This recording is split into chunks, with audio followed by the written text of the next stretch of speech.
ده انجام چالاکی فدایی کدسیه چلیا ده 1024 ده لگوندی باصله باجار عفرینی هاتو بول درخستن ده به دهان چته دولت ترک آداگر کر هاتون کشتن و در بکا گران لترکی هاتا خستن.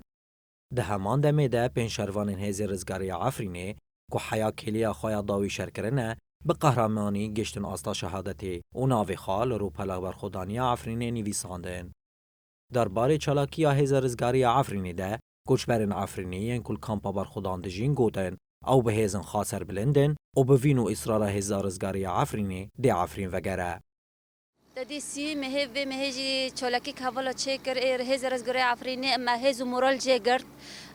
دادی هر تم ایری سرمدت امشی که کرد اما هزو مورال ج چالاکی دیگر هر چالاکی که چکرن جوالد مدار از گره عفرینی تو بکتینن امجو هزو مورال که خلق عفرینی امجد دیگرن و ام کجوری بجامه بفتن عفرینی خوب برکه هزو مورال و چالاکی نتکرن. راستی چالاکی گو هزار ازگار کردن عفرینی سیه چهره دا پیکانیه ام هزو مراد جدگرن ام پشت شروان خونه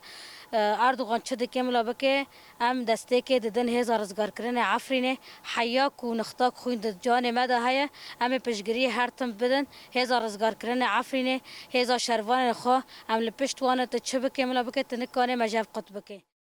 اروها گوچبر بناو شروان محمد آنی زمان که هزن رزگاری عفرینی خودی مافی روایه که پرستنا خاکا خوبکه. ودید سوی چله دا هزار رزگاری عفرین چالاکی کاری خورد بکانی ام جوی چالاکی ام مورال دگرن یعنی ام دبن ام بجان و برح خواب دل خوام بوارونه یعنی ام دبن یعنی چالاکی کاری سرکفتی بی یعنی هزار رزگاری عفرین پرستنا خا کرد دخوازی یعنی دمک دجمن ایریج دکر وانجی لهمبر دجمن برسیفه خادان یعنی برسیف کاری خوردان ام پشته وانن ام یعنی ام پاشت نارن ام گاوا پاشت ناویجن ام دبیجن ام به هزار رزگاری عفرین هزن رزگاری عفرینی جروجای کم آداگر کرن عفرینی را ارکا رزگار کرن عفرینی جهویتیا کومنچته ین دولتا ترک گرتیا سرمل خوا. هزن رزگاری عفرینی به چالاکین لهنگین روجنه جه هر کسی را اثبات دکه که او هرتم دلسوز پیمانا خونه.